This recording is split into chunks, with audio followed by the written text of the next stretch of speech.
Taigi, labą dieną visiems. Šiandien turim 97 užsiėmimą. Praeitą kartą trumpai kalbėjome apie partijų atsiradimą, parlamentarizmą.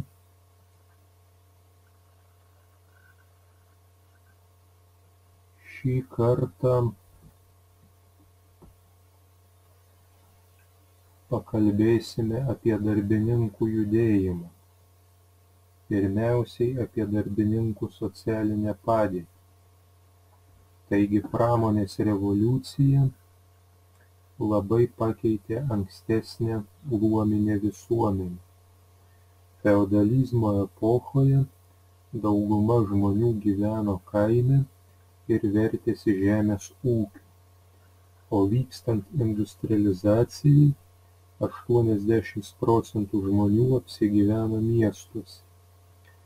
Darbas fabrikuose buvo griežtai kontroliuojamas, darbininkai dirbo po 12–14 valandų per dieną.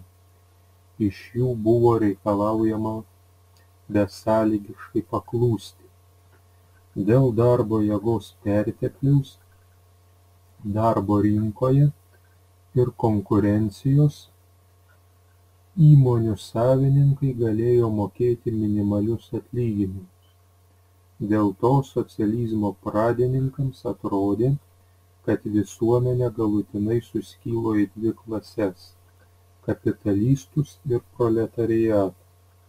Jie buvo įsitikinę, jog darbininkai bus vis labiau išnaudojami, jų padėtis blogės, didės skurdas.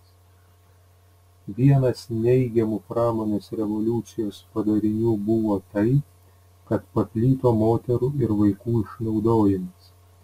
Feodalizmo epochoje moterys ir vaikai taip pat dirbdavo valstiečio ūkyje ar amatininko dirbtuvėje, bet fabrikuose pakito jų darbo pobūdis.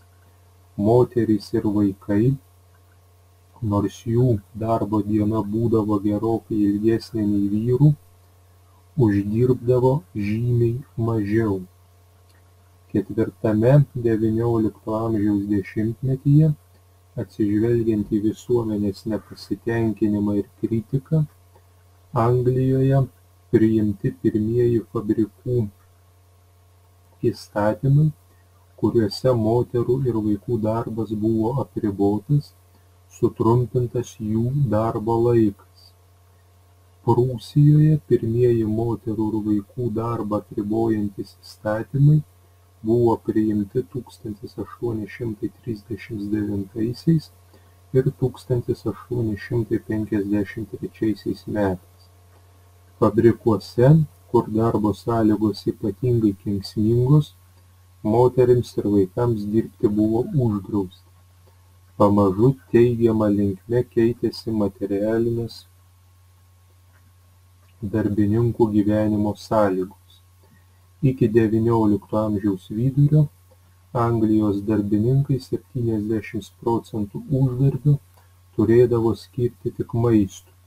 Apie 1900 metus darbininkas maistui vidutiniškai išleisdavo jau tik apie 30–40% savo pajamų.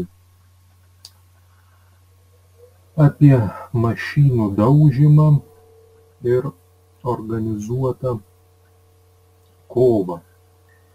Kadangi pramonės perversmas, sparti industrializacija prasidėjo Anglijoje, tai ir darbininkų judėjimas, pagrindinės jo srovės pirmiausia susiformavo šioje šalyje, o tik po to buvo perimtos kitų Europos valstybių darbininkų. Pirmasis darbininkų judėjimo laikotarpis, prasidėjęs XVIII amžiaus pabaigoje ir trūkęs iki 1825 metų, istorijoje vadinamas mašinų daužytojų arba luditų judėjimu.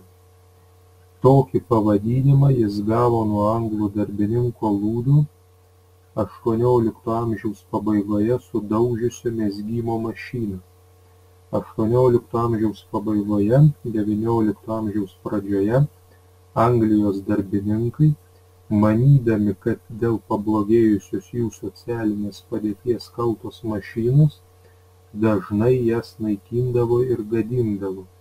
Šį judėjimą pradėjo buvę amatininkai, nes susikūrus fabrikams jie negalėjo konkuruoti su jų produkcija ir buvo priversti eiti dirbti samdomais darbininkais. 1824 metais Anglijos parlamentas panaikino draudimą darbininkams jungtis į profsąjungas. 1833 metais įkurtame nacionaliniame profsąjungų susivienijime jau buvo daugiau nei 500 000 narių. Prasidėjo antrasis darbininkų judėjimo etapas, vadinamas čertizmu. Pavadinimas kilo iš pagrindinio čertistų dokumento Liaudies chartijos, kuriame išdėstyti svarbiausi judėjimo dalyvių reikalavimai parlamentui. 1836 metais grupė darbininkų judėjimo lyderių, vadovaujamų buvusio lendlordo Viljamo Laveto, įkūrė Londono darbininkų asociaciją. Jos tikslas buvo suvienyti ne tik Londono, bet ir visos Anglijos darbininkus ir taikiai pasiekti, kad jiems būtų suteiktos tokios pat teisės, kaip ir kitiems visuomenės sluoksniams. 1838 metais ši asociacija paskelbė Liaudies chartiją.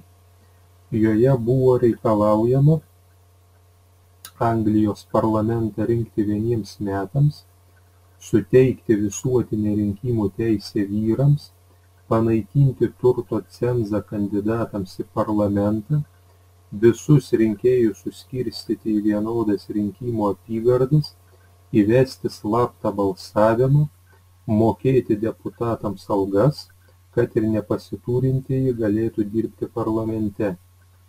Už Liaudies chartiją buvo renkami darbininkų parašai. Peticija, kuri 1842 metais buvo įteikta parlamentui, pasirašė net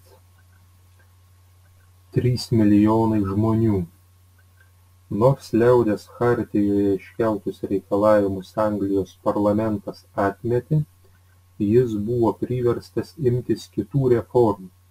Parlamentas priėmė naujus įstatymus, ribojančius darbininkų išnaudojimą, įstatymiškai buvo įtvirtinta 10 valandų darbo diena.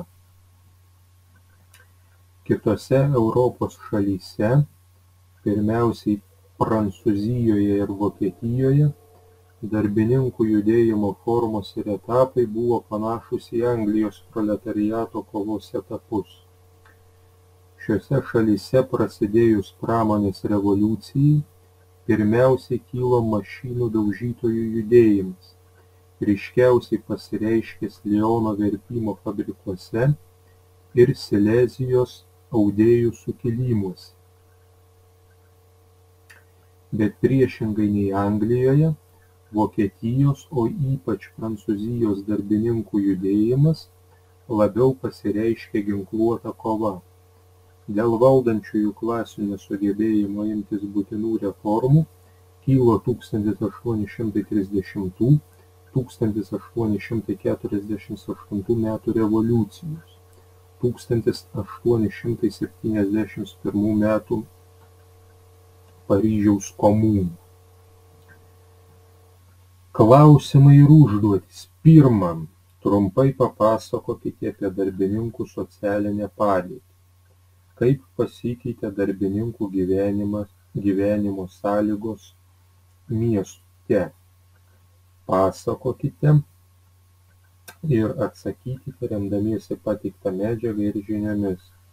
Antra, trumpai papasakokite apie mašinų daužymą, organizuotą kovą. Kodėl Anglijoje kilo luditų judėjimas? Kaip luditai kovojo už savo teises? Kokių tikslų siekė pirmosios darbininkų organizacijos? Kokių priemonių Anglijos vyriausybė ėmėsi prieš darbininkų judėjimą? Pasakokite ir atsakykite remdamiesi pateiktą medžiagą ir žiniomis.